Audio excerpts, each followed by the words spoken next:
Talks, brought to you by PeoriaLife.com. Today we have Coach Eric Biehl from Eureka College. How you doing, Eric? Good. How are you doing? Or do you prefer Coach Biehl? I should ask that. Coach Beal's fine. I like that too. I just have so many questions. We had Reverend Tyson Parks on here a few weeks ago, and he was awesome. I know you guys work with Dylan Reel, who I've had the opportunity to train with, so I certainly have some questions about that relationship and really how did you guys land Dylan? He was out in Oregon. And what happened there? Just can you just tell me a little bit about that? Yeah. I mean, he's obviously from the area, so he's back home now, and he's started teaching junior high in Lincoln, and he's going to be running their junior high program. Last time I talked to him, that was his plan. But yeah, I think he lives over in Pekin now, maybe not in Washington anymore. But yeah, every time I get a chance that, hey, are you free to come run a session for me? Then I use it because he's excellent. He knows his stuff and tough guy. So I've known him for a bit. I coached his brother at Lincoln College, Ethan, No kidding. younger brother. So got to know him a little bit through that. Sorry, and I got to see him win a national title. Actually, I think I was coaching his brother when he won the national title, I think. But yeah, so I got to see him do that out at the JUCO level, and so I got to know him just from his family, and then he actually helped us coach over at Lincoln College for a year when he was in between JUCO and NAIA. So known him for a bit. So I used to work out with him at a local gym, and there was a guy that I was working with who wrestled against him when he was in high school. And this kid was undefeated going in, and he was like, man, I'm gonna murder this guy. Like, he was just thrilled, like chomping at the bit. And he gets in, and he said Dylan just destroyed him. It was the only time in his wrestling career where he had just been absolutely destroyed, and he's still mad about it. Like, we're talking like 10 years later, he's still pissed off about it. I bet. But I mean, that's the effect that he has with his skill set, man. Like, he was watching him work out in the gym. He was just relentless. And just looking at his hands, there's no bones there. It's all just muscle. Right. Oh yeah. He's tough. So tell me a little bit about your journey. How did you get started into wrestling? Yeah, so mine's a little bit unconventional. I didn't make the basketball team my 7th grade year, and so Me neither. I wanted to get all that extra energy out, so decided to wrestle and fell in love with it, and just been enjoying it each and every year, a little bit different. Learned something new from it every year, and I had some success right away in junior high, and then high school. I was really good, but I had some like head case problems. Whenever I got down to a big match, I was like, I shouldn't win this. I'm not going to win, and so usually I didn't because that mental side, I was not where I needed to be in high school. That's unfortunate. I'm sorry. Yeah. So I was always ranked pretty high. Should have placed in state and stuff, but never did. And then I actually committed to Milliken right out of high school, and they shut the program down. So they're back now, but they had shut their program down my senior year. And so I was like, where am I going to go? So I walked on to SIUE, which was transitioning into Division I. And so I earned a spot there, earned a scholarship there throughout, and was able to All-American there. And then started a wrestling program here in Central Illinois at Hayworth in 2011. Started that program up and had some success there, and then decided I wanted to make the jump to college and started assisting at Lincoln, and then eventually took over as head coach there. And when they shut down, brought the program over here to Eureka. So been a journey of ups and downs for sure. Yeah, well, in talking with Reverend Parks, it sounded like it was a lot of turmoil in some of those changes for the students, the staff, and everybody really involved. But let's talk about how that finished, because when we look at the record that you guys produced for this year, I'll let you talk about it, but you guys blew it up for the spot that you're in, and especially with all the transitioning and everything, just phenomenally impressive. So please tell me a little bit more about your athletes and what you were able to accomplish. Yeah. So we we're in a unique position because we a lot of times new programs, they have lots of bumps and bruises. You have a lot of freshmen coming in and starting, which is tough. Starting at the collegiate level as a freshman with no college wrestling background, usually you just get whooped on a little bit unless you're super, super good. Yeah. But we get to skip a lot of that because when Lincoln shut down, I think everybody but maybe two of my wrestlers that went to wrestle somewhere else followed me. So I had a bunch of guys that were super good. I think I had that last season at Lincoln, we went undefeated, and I had like 8 national qualifiers, and so we had a good team. And all those guys followed me over to start Eureka up with me, so we got to skip a ton of those bumps and bruises. And I mean, we lost one duel that first year. I think we went 5-1 or something like that, and then last year we went 4-1. So we've had some really good first couple years, and I think this year I believe will probably be even better. I think we've got a better lineup for our men's team, and our women's team's grown as well. That first year for the women's team, we only had like 4 or 5 girls, so it's hard to win duels with that many. But then last year we were able to get a fuller lineup, and we had a winning record, 7-5, and then this year we've got a pretty average lineup again, so we could have a winning record again, I think. Wow, yeah, and I've seen some stats. It appears that wrestling for young girls or young women is one of the fastest growing sports in the U.S. currently. What do you see happening there? Like, is it so? We're obviously seeing some growth already. Where do you see that taking the sport? Yeah, I think it's just gonna up it. I mean, I think here in Illinois, I believe women have their own state tournament. I think that's only 2 years old now. They were doing some other stuff. The IWCOA took it over for years, did a great job with it, and then IHSA just picked it up a couple years ago. So there's just more opportunity for girls to compete against girls, for them to make it their own sport. If you watch the Olympics this year, you saw the girls tore it up. I mean, they outperformed the men. So we're definitely doing something right on the women's side for wrestling here in the U.S. Yeah, absolutely. And I wanted to know a little bit more about I saw that you did a summer program, and like, is that like a college level program, or is that like kids, like all ages? Like, how do you typically work those programs? Yeah, so we did a spring freestyle and Greco, just kind of off-season training. So we were able to have our guys kind of work out with people from the community. So we had, I think I limited it from 6th grade to 12th grade, just for the developmental purposes. And we have a guy in town, Ryan Sides, who does a great job with K through 5.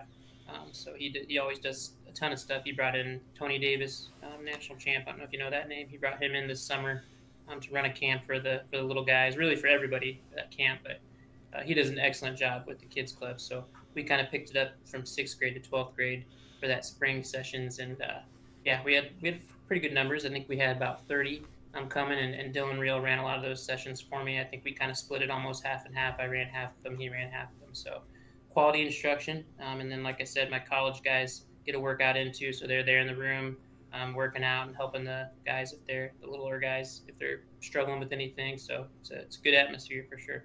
Yeah, and I want to just touch on that for a moment, because like when I find that when I run into these individuals that are just special, they're unique, they know what they're doing, I find that I just hold on to these people. Like, I want to be as close to them as I possibly can while they're doing their work, and I'm better for it. Like watching people at the top level train at the top level and perform at the top level is just, it's inspiring, it's infectious, it's incredible. That also, you would watch what they do to also steal what they do. Well, yeah, I mean, a little bit, yeah. I mean, I imagine a lot of it's just building the muscle memory and the muscles in general to be able to execute a lot of the moves and grappling. But then I saw a thing recently, Neil deGrasse Tyson came out, and he was a college level wrestler. I don't know how elite he was, but he came out and he was saying essentially there was a study that was done, and if you ask anyone in the world who has ever participated in wrestling, what is the most difficult sport, it was wrestling. It was like almost a 100% thing, like every single one of them, and he seemed to kind of mirror that. So what do you think it is about wrestling that makes it so challenging, but is also like pulling so many people in? Yeah, I think there's just no breaks. There's no breaks. I know even at like the MMA level, there's not a lot. I mean, you've got your guard positions where maybe you can take a breather and things like that. That's how it is for wrestling as well. Like you've got very few positions where you actually get to take a break, because as soon as you do, there's a guy in on your leg, or there's a guy trying to pin you, or whatever. So it's just a total body exhaustion. We're using all your muscles, and you don't get, you got football, you got basketball, those sports where you got some quick sprints, but then you get a little bit of break kind of thing. You get a little time to catch your breath. In wrestling, even in between periods, it's not much time to catch your breath. So you're just going, going. So you think it's that just that conditioning element that makes it so difficult? Because then, I mean, on top of that, you're adding this kind of chess match, and you have to perform instantly with the right move at the right time in order to win in that particular situation. So I imagine those two elements combined could be really, really difficult, especially if you don't have the diet and everything behind you. Which speaking of, well, I did want to touch on injury. So, because I was practicing a little bit of jujitsu. I didn't have an instructor. It was just me and my buddy just rolling at a friend's gym. Really dumb. Don't do that, by the way, unless they're a professional. I cracked my sternum and I broke my rib. Wow. Yeah. The worst injury that I've had was, just on my own accord, not in a gym. It was because I didn't have the right people around me. I'm curious, from your experience, what's the most common injury that you see, and what's maybe something we can do to prevent it? I'd say for wrestling, it'd be knees and shoulders. Knees and shoulders always. Ooh, that's understandable, because usually when your movement starts from your knees and your shoulders, of course. So, and also whenever you land, it's more likely you're gonna land on your shoulder or your knee. It just hurts just to think about that. Yeah, for sure. Yeah, those are two big ones. I mean, those are the ones that I feel the most achy after I roll around with the guys. Still, is my knees and my shoulders. I think for injury prevention, for me, I just take things slow. Like, guys always just want to wrestle live. That's what. Right now we're doing some preseason workouts, and the guys are like, "Are we wrestling live today?" I'm like, "No, we're not. We're not ready yet. You're not in enough conditioning and shape, and your muscles aren't ready for that kind of pressure and all those different kind of movements that you can't predict and things like that." So we take it really slow. We do. I mean, I say we take it slow, but our workouts are intense. Their drilling's hard, those kinds of things. But we're not going 100% because we don't need to yet. And we're in week 2, and we're not doing that yet. So. We definitely get a good core part of our hard drilling and our technique down before I let them kind of go full tilt. And I think that helps a lot. Of course, injuries still happen just because freak things happen. You get put in weird positions, you land weird, those kinds of things. But I try to prevent it as much as I can. Well, I really appreciate that. And I really think it speaks to the level of coaching that you're at. Because when you interview guys like George St. Pierre, he comes out and he'll say, he's watching people just leave their entire careers in the gym. They're just sparring like crazy. They're trying to hurt other people. Like they're essentially taking the game in their mind and they're putting it out in the gym as opposed to in the in the fighting arena. And even for myself, when I first started off, really my second stint into martial arts, I was killing myself unnecessarily. I was doing 2 days every 5 days a week. I was running in the morning for 30 minutes, and I was doing 30 minutes on a bike. Then I was doing some weight training, and then after that I was doing Muay Thai and boxing at night for 1 to 3 hours, depending on how long they let me stay there. And I remember afterwards feeling really, really awesome, and that's why I kept doing it. But I also I kept hurting myself in little ways. I sprained my foot just walking in my kitchen, and I think it partially just because I was overdoing it. Yeah. So, what advice would you give to wrestlers and coach if they want to go professional? Well, there's no real professional side from wrestling. College is about, Olympics is the top tier, and then college is probably right below that. So the guys that are here are at the top of their lineup. It's very hard to make the Olympic team. So That's as professional as it gets. But as far as like other opportunities, I mean, you have MMA that you can go that route. You can try to get into the Bellator, UFC, or Shamrock, or all those other kinds of promotions. Oh.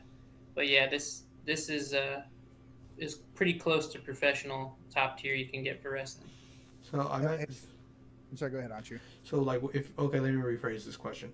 What advice would you give to people who want to go into wrestling, regardless Just of level? in general, Yes. like in high school or In general. anywhere. Okay. I mean, I would just say to be patient. I mean, it takes a while to learn all the moves and to know what to do and to be able to react. Kind of like Phil was talking about a second ago of that kind of mind chess match kind of game of once you figure that out, then you get better. But it takes time of wrestling. It takes time off of wrestling so you can kind of rest and react and think about and reflect about what you did that previous season before you go back to the next one. And so I would just tell them to be patient, stick to the process, and trust that it'll work.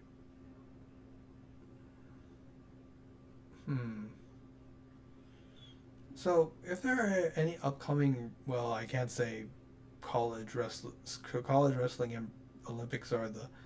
So, if you were to see any upcoming wrestlers in your college, who would you, could you say, or anyone in the state, would you like to talk about?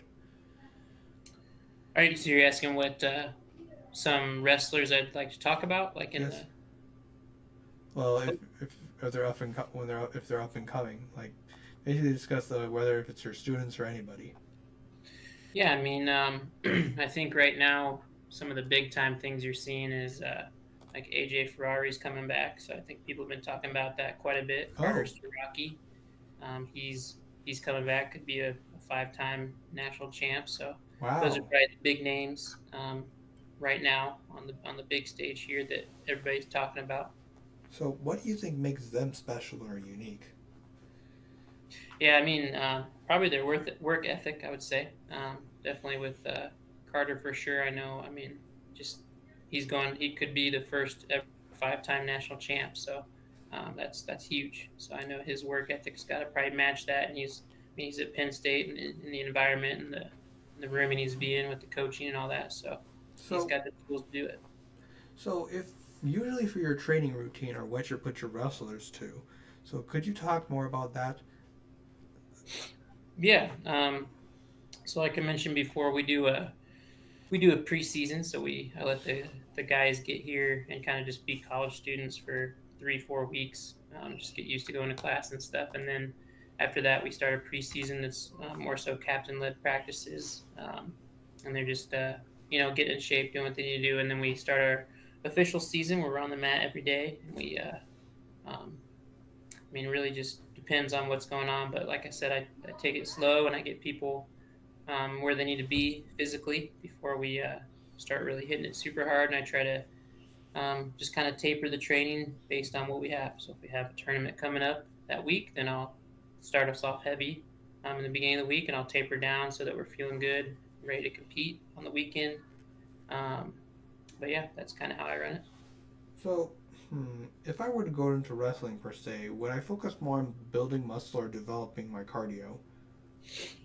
I would say it'd be a pretty good combination of both of them.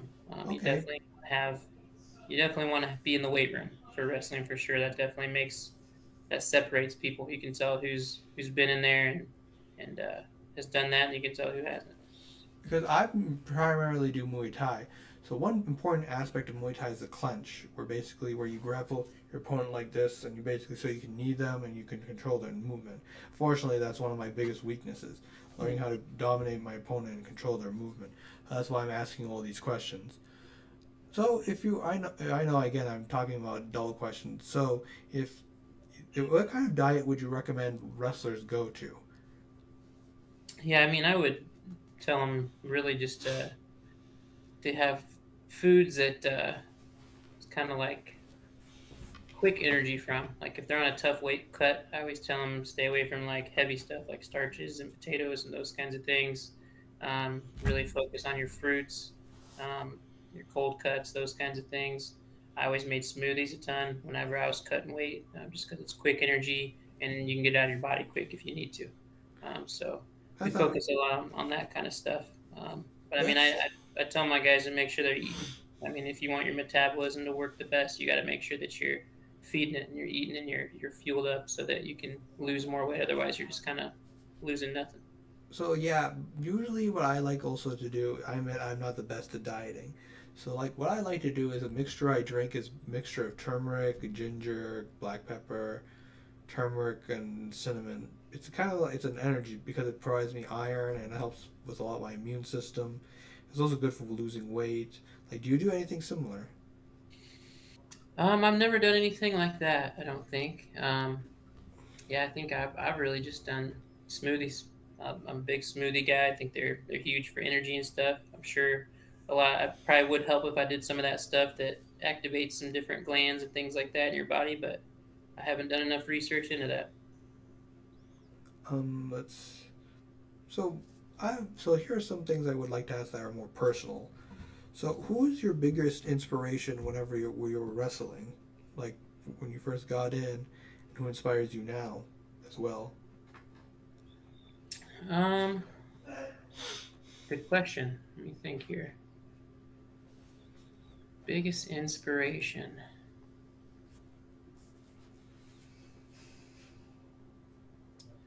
I don't know if I really had one. I mean, we had all those guys that we looked up to that were super good. I mean, I just had buddies around me that I was trying to get better than and to stay better than and things like that, to kind of push me to just be the best that I could be. I mean, say biggest inspiration and that impacts me the way I coach and wrestle, I'd say is God, for sure. I think that just goes into just the way I do things, like making sure that my character's where it should be and doing little things right and things like that. I'm trying. We had a power outage. Oh shit! I'm sorry. Bye. Yeah, everything just went completely out. Okay. Bye. Hope I can't hear you. Oh, sorry. So that's actually so you really so do you feel like you inspire your students, or do they? I'm sorry if I'm pushing boundaries and. Oh no, you're good. I just didn't know if you're done the question. Sorry. Yeah. I would think I do. I think a lot of them definitely come to me for advice and things like that, and I think that they see the way that I work and the way that I live and those kinds of things, and they want to do better and they want to be better people because of that. I'm not a huge. It's funny that I'm doing podcasts. I'm not a huge talker. I more so live by my actions, and people see that, and they can kind of just go off of that kind of thing, just being solid and doing what you're supposed to do and those kinds of things. And so I think that my guys see that and they're inspired by that and they can count on me, and I think they get a lot of that from me. I confess, I can see I'm like that too. Phil is the more talkative of the two of us. I admit I'm not as knowledgeable about combat sports as he is, because usually I focus more on training on myself than paying attention to other people. Also, apologize to audience and you, Coach Biehl, that the reason why Phil dropped out is because he had a power outage at my house. House. That's why I was on the phone just now, because I wanted to see where he was. Oh. Because usually when he gets cut off, he rejoins. So I thought to myself, maybe something might be wrong. So we'll continue. So I have a question. So you mentioned some of your students go into it. Do some of your students go into MMA after they graduate, or explain more about that? Yeah, I haven't. Trying to think of. I haven't had anybody really go into it yet, but I've got a few guys that are seniors this year that I think are gonna definitely try to go that route. Oh. One of my guys who gonna wrestle 33 or 41 this year. He was a Golden Glove boxer, and he's trained a little bit. Oh, he's back. Yes. Yeah. So just had a random power outage. That was fun. It was like, so power goes out. I'm sitting in here just in the complete dark. I'm like, okay. So I walk upstairs. See, I figure, maybe somebody like hit a light pole or something. I go upstairs and it just smells like a sewer in my living room. I'm like, oh God, do we have like a sewage backup too? No, my one of my little boys, he's 4. He's like, no, is that he pooped? It's like, okay, at least that didn't happen. So Right. I don't have to deal with any of that. So I actually wanted to touch on, we were talking about the transition, really lack thereof, of many um, uh, levels above collegiate wrestling. It was actually one of the things that inspired me to do this podcast and really get into training. It's because I saw people like Tyrone Woodley is a perfect example. He was able to take a high level college wrestling career and translate that into, an incredible UFC career, and then making a ton of money in boxing. And I got to thinking to myself, like, why doesn't this happen more often? When we look back at the first few UFC events, it was wrestlers that won those, other than Hoist Gracie. But like outside of that, it was wrestling. Like that foundational grappling seems to be just like a tremendous piece of the game. Like if you have wrestling and a little bit of stand up, like you're in the top 10% of most dangerous people on the planet, in my opinion. Yeah, because we actually, before you got back on, we asked I asked Coach Biehl about how many of his fighters are transitioning to MMA. So it kind of intersects with your question. You mentioned like someone who fought in the Golden Gloves and sorry. Yeah, actually, you know what, Coach Biehl, you should do the talking, not me. Yeah, that's it's actually funny that you mentioned Tyron Woodley. He was my wrestling coach at SIUE. Wow, what? That's crazy. Wow. So, as he was going into as he was starting his MMA career, he was our interim head coach. Wow. For a little bit, so I know him super well, and we went to a ton of his fights when he was just starting out. I think it was called Strike Force was the promotion he was in right away. So we would go to all those and get tables, and I've known him for a while now, so that's funny that you mentioned him. But it's really just full circle. Like I was literally watching a story on him about his collegiate career, and it just sparked this whole train of thought. And then from there, I picked up Muay Thai, and then I started doing development for boxing, using technology, AI, and developing better tools for boxers and matchmakers so that fights could be safer. But it was really based around there's tens of thousands of highly skilled wrestlers out there that have a ceiling, and it's college. Let's break that ceiling. Let's give these guys an avenue so they can continue to utilize the skill set and make a career for themselves and their families. So that was always my thought, and that's incredible. So you got to work with Tyrone Woodley.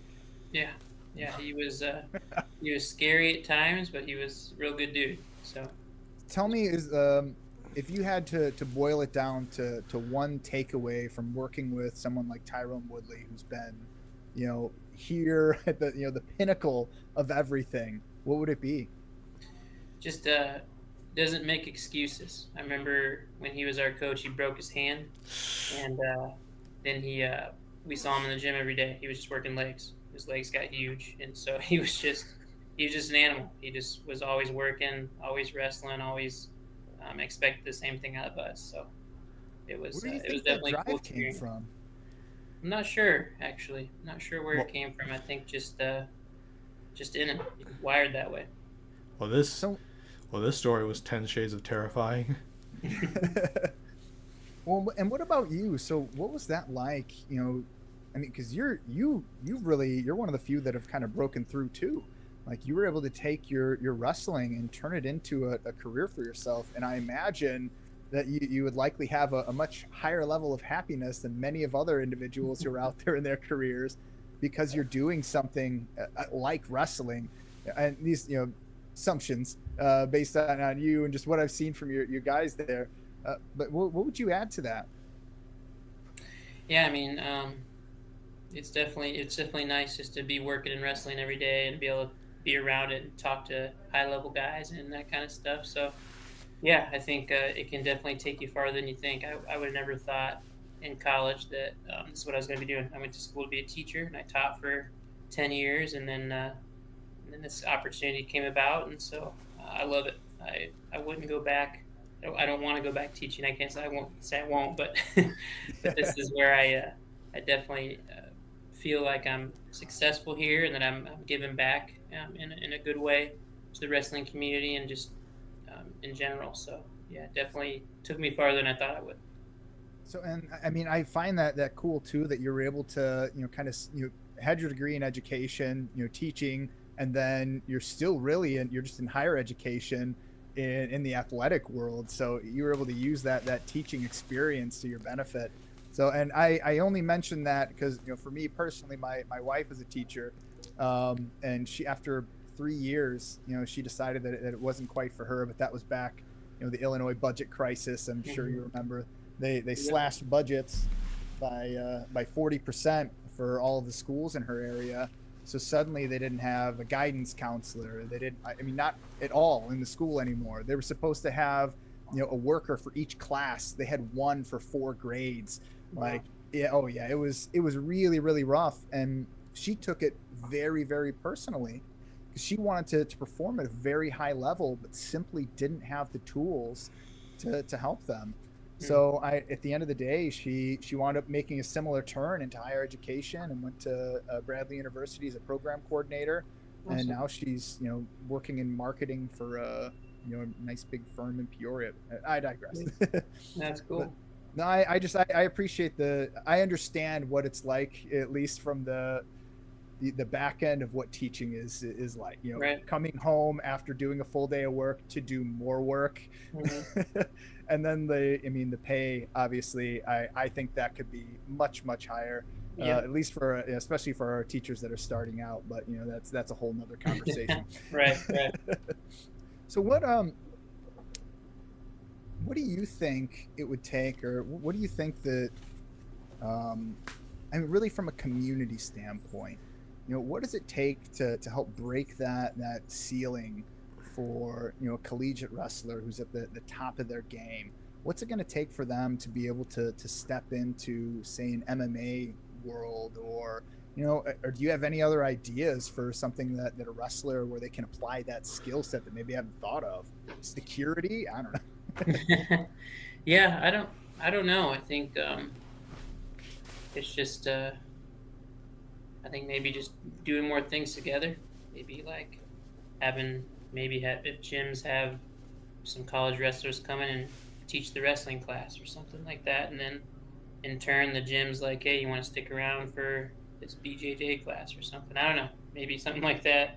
Working together more is probably something that would help that out. I was just talking before you came back on. I've got a few guys that definitely want to do that, go that route, and most of them it's because they have that background. Because one of them was a Golden Glove boxer. I got another guy that's done some martial art training and things like that. So I think just confidence. A lot of times that's what it is. People are worried, like, I don't know if I'll be good at this, or I've never done any striking before. So what's going to happen when I take a shot on somebody that's going to punch me in the face? Things like that. So, so yeah, I mean, in other outlets, I think a lot of guys I've seen that wrestle in college, they want to get into coaching. So a lot of them become teachers, or they try to find jobs where their evenings are free, so that they can kind of give back to the sport of wrestling and be in it, kind of thing. So I don't know if there's a certain avenue like security or something for them. I think as long as they're able to get in the room and roll around, I think that's what they want to do. Well, and I know when I was in, doing some serious training, serious for me, because I had aspirations of just doing an amateur bout, but we'll see if that actually comes to fruition.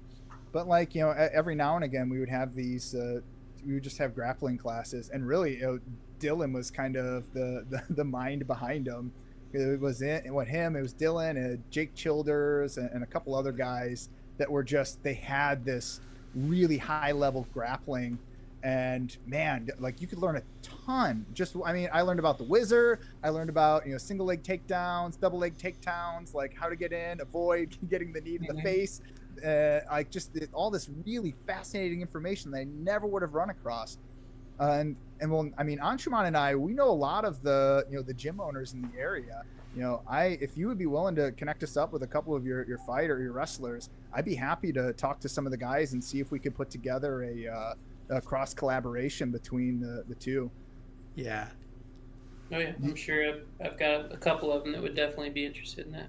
And of course, you and Reverend Tyson are of course welcome to this as well. Oh yeah, for sure. I joke the Golden Glove boxer. I joke around with him all the time about how I could easily beat him in a boxing match or anything like that. So. Now we can put that to the test. I don't know if I actually want to, but but don't tell me you can't watch this. So. Actually, when I used to work in a call center, and one of the other supervisors that was in the call center, he's like, I was a black belt in Taekwondo, so I'm like, I got it. He was like, oh, I could beat you up. I'm like, all right, like let's go, like let's do it, let's find a spot. And he's like, oh well, if you get to use your legs, and you're gonna beat me, so we'll just have to do boxing. And I'm like, okay, like let's go. That was one of the reasons I was training so seriously, because I'm like, I just get to beat this guy up because he's got 60 pounds on me. Like he should be able to just obliterate me. But after he saw the amount of work that I was putting in, he's like, nah, I'm not. I'm just not gonna fight you at all. That's funny. So so earlier in the conversation, we were talking a little bit about some really first steps for somebody that's wanting to get involved. And I think it really depends on the level that you're at. So like, because if I'm a 37-year-old guy, where would I go to start on the ground floor with wrestling training? Yeah, see, I don't think there is anywhere. I don't think there's anywhere to just start if you're past the age. I mean, even high school is almost too late. Like if you want to be, you can be successful if you start in high school, but it's a lot harder. People are starting younger, and so people want success. So a lot of times if people don't get it in that first year, that instant gratification type thing, then they kind of give it up. So you can be successful if you start in high school. It's a little bit harder, but it just takes the work. And so I think we just need more places. And I don't know where those would be. Like if that would be like a position at like an MMA gym, if they had like a wrestling class and had it for adults or whatever, or if that's I've seen some places like they've done that where they have like an adult open mat type night where some clubs will do that or things like that for wrestling. I haven't seen it a whole lot though. So yeah, because I know like was it the Peoria Athletic Club? At least I haven't been down there since it's changed hands, but they used to have. I mean, they had boxing, jiu-jitsu. And then they would host kind of events and have different coaching and individuals in there to help expand their horizon. So like I'm certain that the individuals are out there, but yeah, I think we need to. I might start some conversations about this and see if we can get you and your guys in there. What do you think that your team would be most interested in learning? Do you think that they would want to be doing more like jiu-jitsu, which is kind of or judo, which is adjacent to grappling and expanding there? Or do you think they would really want to like hit the other end of the spectrum and start with some striking and like kicks and stuff, some taekwondo? I would imagine they'd probably want to go into the grappling realm first, because it just probably translates a little better from wrestling, is what I would imagine. I know a lot of them joked last year that they were going to all go do a no-gi tournament somewhere just to do it, even though they never trained it, just to see what they would do, and they were trying to get me to do it with them, kind of thing. Why? I've never really done it either. I did a little bit of jiu-jitsu when I was in college. I had a hit squad. You heard of hit squad? No. It sounds familiar, but I don't know that I have. Matt Hughes' gym down in Granite City. That's why. We did a little bit down there. I never competed or anything, and I didn't do a whole lot, so I don't know very much. But yeah, I think that they would be more interested in that realm. Interesting. So, what about nutrition? Because I know this is like, for the people that are taking it really serious. We actually talked about that earlier while you were gone. I apologize. Well, I missed it. Well, what did you eat this morning? I probably don't follow the nutrition plans as much as I should, but I mean, I had cereal this morning. That's what I had. This guy. Yeah. This guy. I'm not even wrestling, and I'm out here doing protein shakes and workouts in the morning, and he's having bowls of cereal. But I mean, honestly, when you work that hard, you can kind of, eat what you want, not have to worry about it. Because I do that with chocolate. I do the chocolate covered almonds. I would get those like the 3-pound things from Costco. It'd be gone in like 4 days. Like you too? I mean, not the 4-day parts. Smash them. Oh yeah. the eating has never caught up to me, so I haven't felt the need to diet or anything. I've actually, contrary to most people, I try to gain weight. I've been trying to get up there from wrestling. I wrestle with my big boys a lot, and so I always try to put the pounds on. And I'm a lower. I mean, I wrestled 141, 149 in college, and so it's hard for me to put weight on. I mean, I'm a little frame, but I've been trying. Can I ask you something personal? Yeah, go ahead. How tall are you? 5'9". Okay, so you got me. I'm 5'7", so I'm like, you're literally the average height for a man in the U.S., and right. I'm the average height for a man in the world. So like, can I ask, what do you weigh right now at 5'9"? About 175. About 160. Yeah, 'cause I like right now I'm sitting about 160, and I'm trying to get up to that 170, 175 level. Just because I don't know, I like that functional strength. I like to be able to just lift up my filing cabinets and not have to worry about torching my back or something silly. Oh, yeah. And then, and the other thing too is I know, nutrition for me at least is played into injury. When I find when I'm not taking in the appropriate nutrition and I'm killing my body, it feels like my likelihood of injury just like skyrockets. And I don't know if that's just my gut feeling or if that's something else. Like, I don't know. Do you experience that?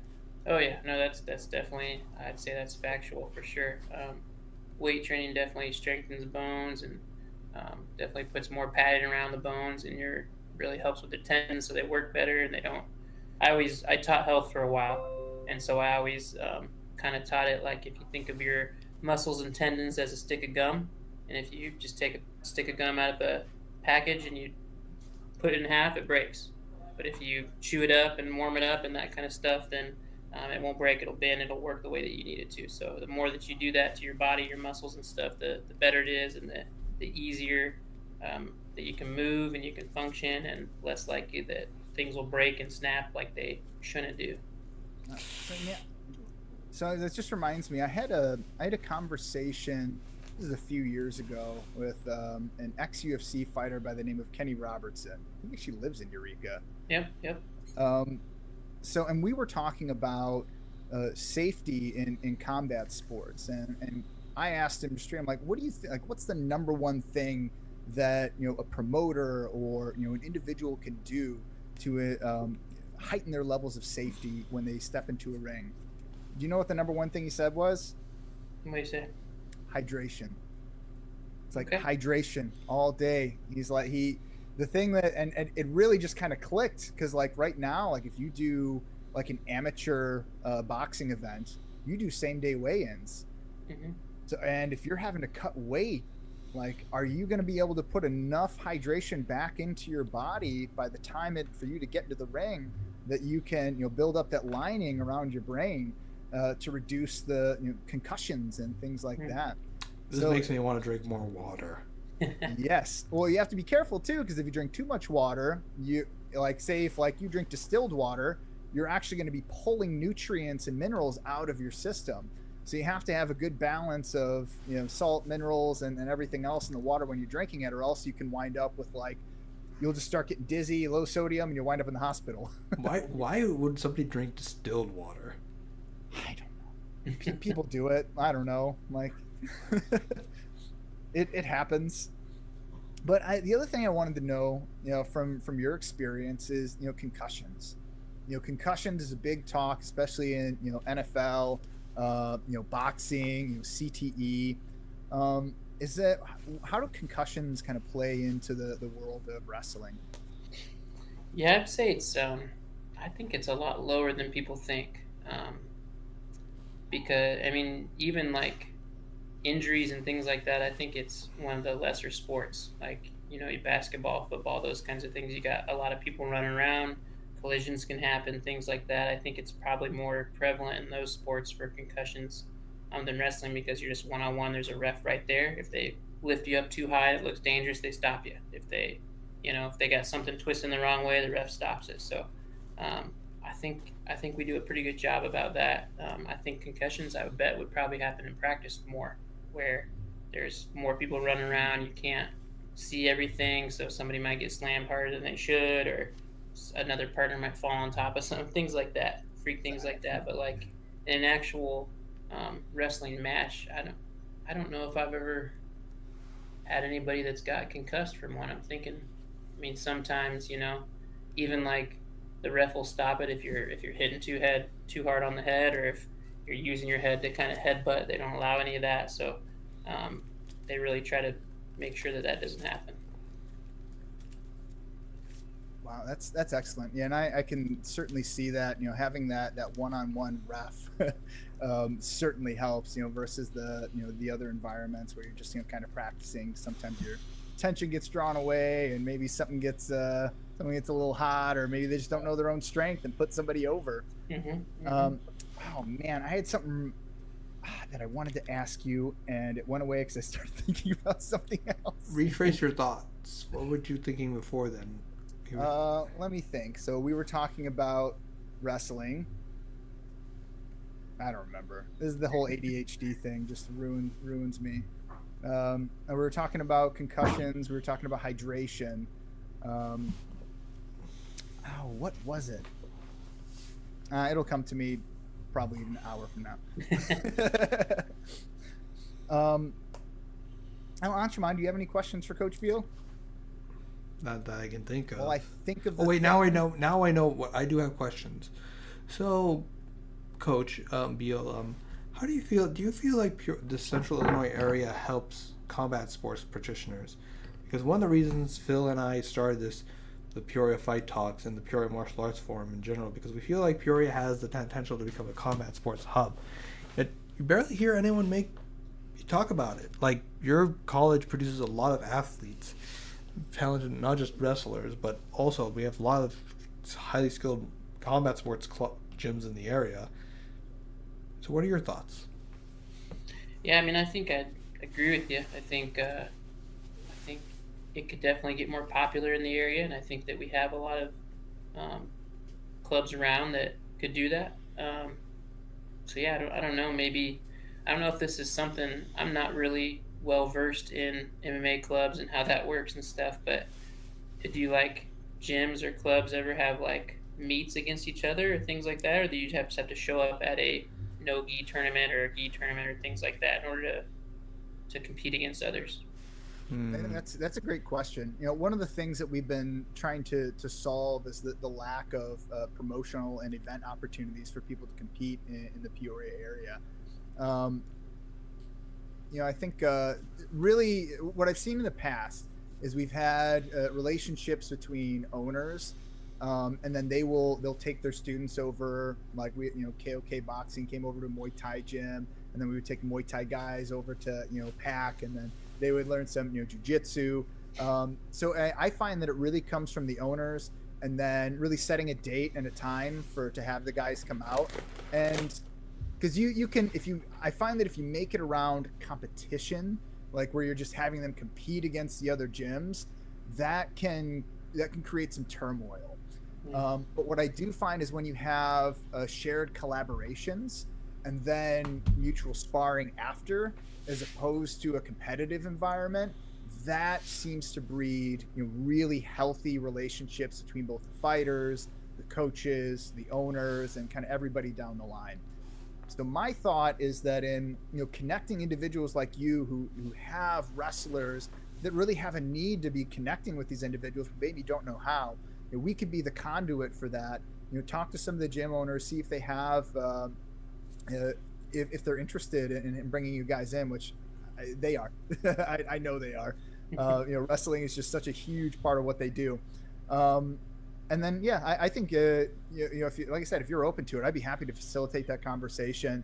And yeah, I would lean it more towards just a knowledge sharing experience, and kind of focus in on some of the basics that your guys can bring. And then, you'll identify, people there, because they'll come out and say, hey, I was a, high school championship wrestler, like, let's go.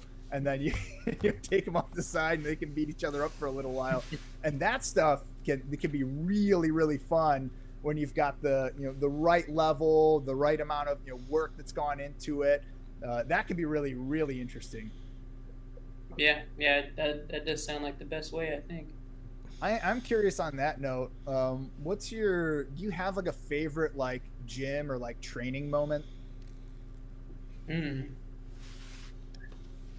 Like from my wrestling career, Yeah, it could be yours, or it could be from. I mean, Tyrone Woodley. Like I'm sure he's got tons of stories too. Like, yeah, yeah. I got so one story with him. One time I showed up. I think I overslept a workout or something, so he had me come in and kind of make it up, but also make it up harder because I missed, and I tore my IT bands because he just put me through such a hard leg workout with just a bunch of jumps and things like that it just messed up my knees because it was just so hard. And I was like, okay, I'll never miss I'll never oversleep again, kind of thing. Um, but yeah, some different training moments I think um, that I did, and sometimes I do with the guys here. Every now and then I'll do like a 30-minute match or an I quit match where like you just wrestle and you try to make the other guy quit.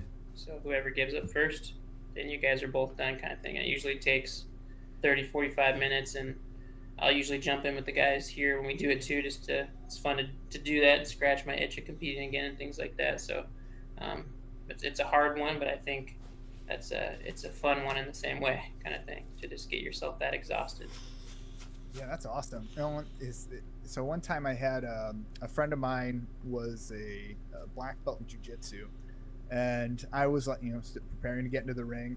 So I'm like, hey, you think you come over and we could just roll for a little bit, like trying to learn some anti-jiu-jitsu. So we rolled 3 hours, and wow. The entire thing was just me trying to stand up with him doing everything he can to stop me. And that's awesome. Was brutally exhausting, but also like this dude was on another plane of existence. Like just like watching his eyes, he wasn't looking at anything. Like his eyes were just kind of like up, and he was just kind of like feeling where things were going. Like, oh, you're going here, all right. I'm gonna choke you out this way. Okay, you're gonna do this, I'm gonna put you on this way. No, you gotta keep struggling, man. Keep going. You can get out if you do it this way. Like it just kept pushing me. And I remember walking away from that, like my back, my ribs, my shoulders, just everything hurt my entire body, but I also felt so amazing. Oh yeah, those are the good times there. So I also wanted to ask, you've got a lot of up and coming athletes in your program right now. Who should we be keeping an eye out for? And is there any like videos of this stuff that we can like watch and do some breakdowns? Yeah, I mean we got our Facebook page, and we usually post all the matches on there, so you can see we got tons on there from every year of existence. And then yeah, I'd say some up and comers. We're very senior heavy this year, so we should have a pretty good year. But some newer guys, I got a new guy on here. He'll be our heavyweight, and he was a state champ in high school, and he wrestled Big Ten at Indiana.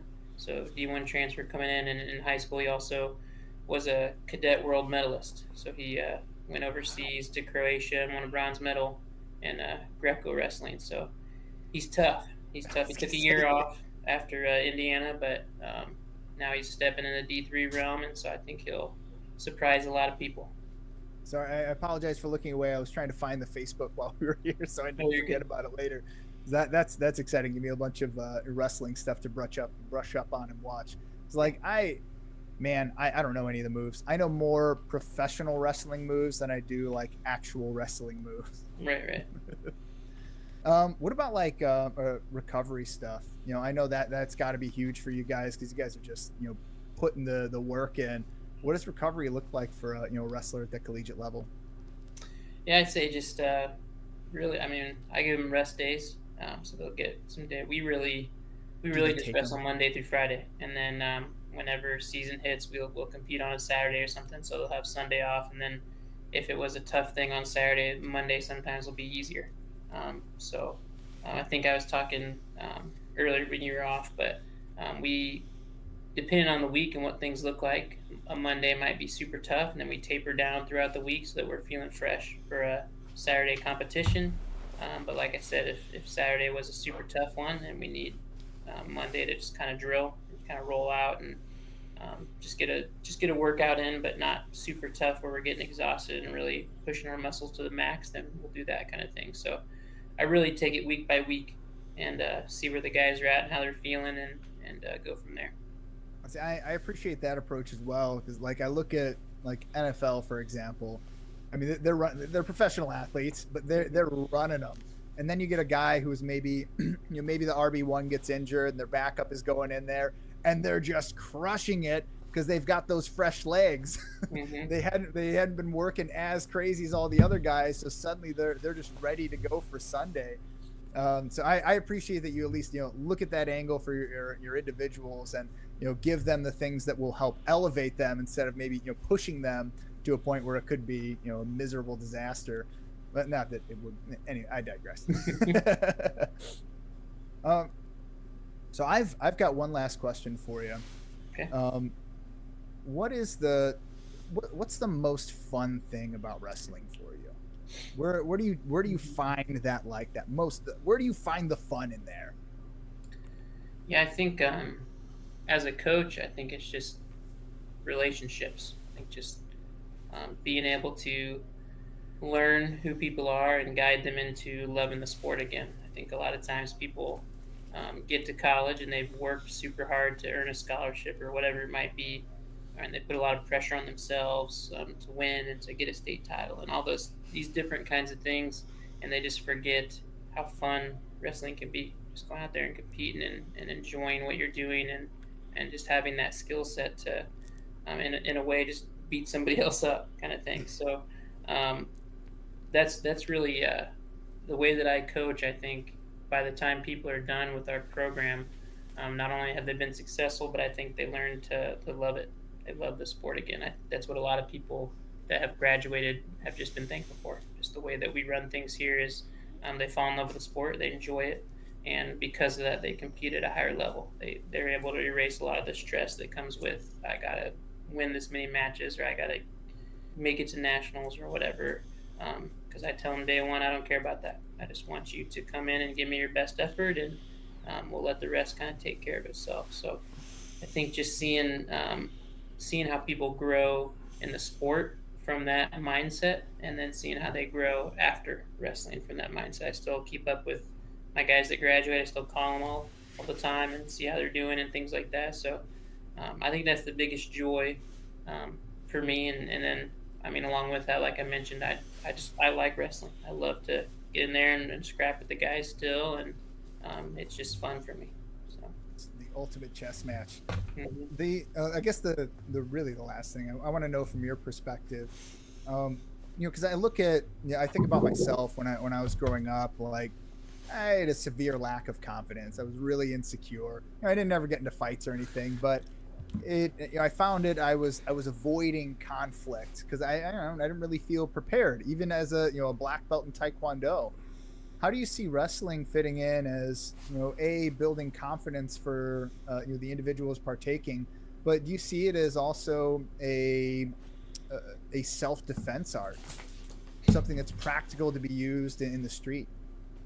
Yeah, I'd say it's definitely both. You definitely learn. One thing I tell the guys that kind of separates not being a high level to being high level is learning to take people where they want to go. So when you're wrestling somebody, if you learn which way their body's going and where the momentum's going, the high level wrestlers will capitalize on that, figure out where they're going, and just take them there. Let them go there, not use a whole lot of energy, and figure out how to do that. So that definitely would help on the self-defense realm. If someone's coming at you, then you're just going to learn how to step out of the side and pull their arm that way, so they just get that way a little bit more and things like that. And then I think with confidence, competence definitely leads to that. So the more that you dive in and study and learn technique and just do it more competent you become, and then the more confident you will be in what you're doing, kind of thing. So yeah. Well, I also, in my experience, seeing that type of confidence playing out in the real world, you would think that it would escalate, some of these situations, at a bar, whatever it is, but almost all the time it the way I've seen it used is a way to diffuse, tense situations. Like, you don't even have to say anything about wrestling. You just walk up to whatever's going on with that air of confidence, say, hey, knock this stuff off. Mm-hmm. And like, suddenly you've got their ear. They're changing their tune. They're thinking a little bit differently. And I don't know. Did you experience anything like that? Yeah. I mean, I'd say for sure you definitely feel more confident that you could de-escalate a situation if things got out of hand. And so I think just maybe for you, if you are a wrestler, you're not so worried like, hey, something might go wrong here, because you're like, I'm okay, and I'll be calm, and if somebody comes at me, then I'll handle it, kind of thing. And then if you see it, you're able to do it too. So what do you think is, like, just looking at the world of martial arts, everything that's out there, what do you see is like the best of the best in terms of self-defense? I'm walking around on the street and somebody has accosted me, and I'm in a position where my life is being threatened and I need to defend myself. What skill set do you think that person would, if they had it, would be most likely to walk away from that situation? I mean, I'm biased, so I haven't explored the other martial arts as much as wrestling, so I'll have to stick with what I know, and I'll vote for wrestling on that one. And I love that. I think that's great, because it speaks to, it could absolutely demolish people. I had a fixation a while back where I would watch just every fight that was on YouTube ever, and like before the fight I would pause it and I would try to figure out who was going to win, and within like a 95% degree of accuracy, just based on where their feet and hands are, you could tell who was going to win these fights. But then every now and again you would see one of these grapplers, a wrestler, would come in and like hands down, they just shoot, double leg takedown, put the guy on their head, and then boom, it's over. They walk away. It's like, oh, holy crap. That's absolutely incredible. I also want to mention, I think, mental fortitude. Mental fortitude, I think, is the number one. If you're able to put your ego aside, that I think will give you the best skill set to be able to walk away from those situations. But outside of that, having, grappling at your back, because like I said, you can do those, just boom, dump them. Like, you can work with multiple people, where in like jiu-jitsu, it's very much a one-on-one sport. Like, you get somebody and you take their back, but they've got two other guys, waiting in the wings to come and do whatever. Like that can be kind of a scary situation. But having a lot of other people, like boxing, boxing can be great when you're doing, facing multiple opponents. But if you're facing multiple opponents, you have to do it the right way. You have to keep backing yourself up, so you're funneling them into this straight line. And normally when you're doing boxing, you're getting yourselves off the line, but instead you're feeding them into it. And I don't know, I just feel like there's all this like really interesting, kind of cadence with all the different martial arts and how these things can play out. And I saw another video with it was a guy who was a bodybuilder, and he got into it with this guy, and they just started scrapping. And the dude tried walking away, and the bodybuilder just kept going in on him. So he wound up, kicked him in the head, and that head kick ended his life. Dang. And yeah, I mean, it's unfortunate, because like that's the kind of the stuff you have to think about. Like, if you're a trained Muay Thai practitioner and you're in a situation where you feel like you're in danger and you need to, step up and defend yourself or somebody else that's near you, what might happen to that individual that you go in and strike? Like, it might be the last time they see the world, and that to me is terrifying. And that's where I think jiu-jitsu is really kind of fascinating, because in those one-on-one moments, like if I get into a fight with somebody jiu-jitsu, like they're gonna get me, I'll tap, okay, we're good, and I will probably walk away most of the time. If it's a one-on-one, like both people are likely to walk away.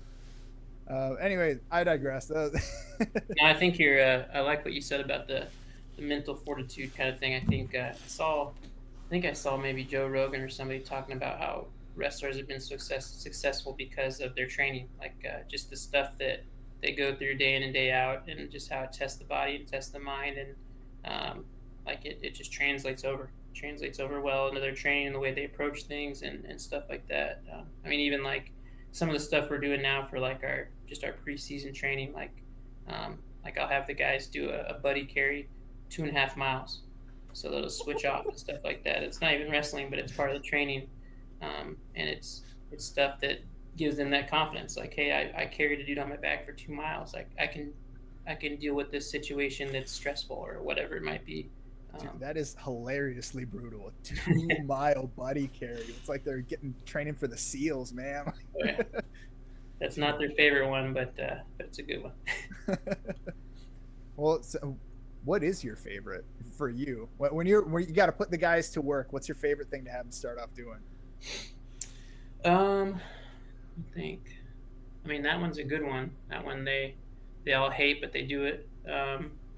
And just last week we did a ton of hills. We got a really nice hill here in Eureka, and so they did had them split. The men's team did like 10 sprints up the long hill, and then they did 2 buddy carries up it. And then while the girls were over on the really steep hill, they did 10 sprints up the steep hill, and they carried sleds. They pulled sleds up it, and so then they switched. So that was a good one. So we do little things like that week by week, just to get them in the right shape and in the right mindset of like, hey, I can do this kind of thing. You know what I think would be fun if you would entertain this? I would love to come out and just train with your team just for one day and film it so we could see exactly the difference between just a regular guy like me and what it is that your athletes are going through. That'd be cool. I think that would be a blast. Anshuman, what do you think? Not a bad idea. Great idea. You can't hear me? Oh, you're muted. Oh, sorry. There's probably something. It's a great idea. Okay, then you get to come and do it with me. We'll have Cedric film. Okay. See his face change. Okay. Just no. Well, we haven't done the buddy carry one yet, so you guys could be part. I don't know how much weight difference you guys have, but you could be partners for that one. What do you weigh now, aren't you? 179, I guess. I could probably do that. Not bad. Yeah. I could do that. I'm all right. Like I said, I'm a lean 160-ish. I think what they, I don't know if hate's the right word, but they get a kick out of is while they're doing that, I'm on my bike, just riding back and forth to encourage them and stuff. But they're always like, "Oh yeah, get your bike. You can follow us. You're not gonna do what we're doing," kind of thing. And I always tell them, "I already did my time. I already did that." So.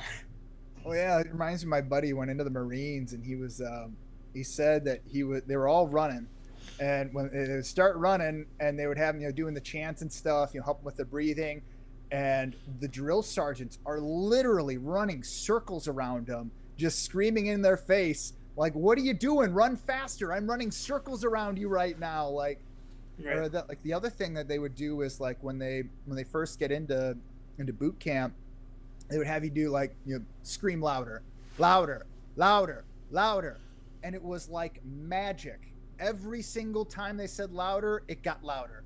For every single person, they all thought that they were at their max potential and they were yelling as loud as they could. But when they really dug down and put the effort in, there were 5 levels above it.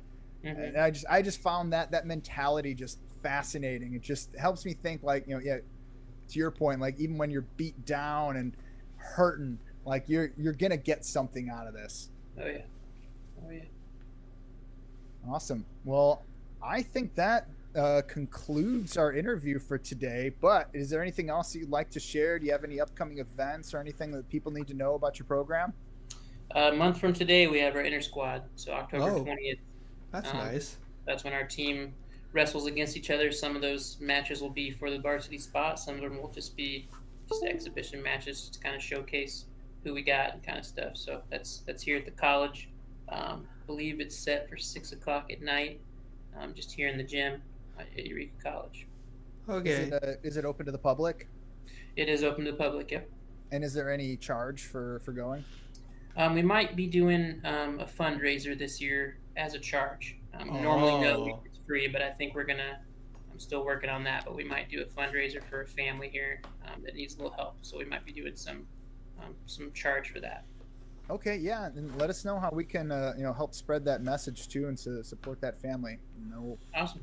Hope everything's all right. Yeah, thank you. Thank you for Coach Biehl, thank you so much for being here on Fight Talks, brought to you by PeoriaLife.com. I look forward to our future conversations and coming and working out with you in the next. I don't know. When would be a good time for me to come out and work out with you? I'll have to look. I'll see when that buddy carry is, and I'll text you guys. Will come out.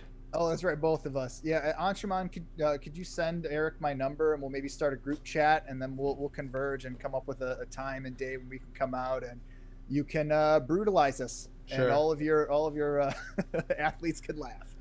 Okay. I'm sure they'd love that. Awesome. Thanks again, Coach Biehl.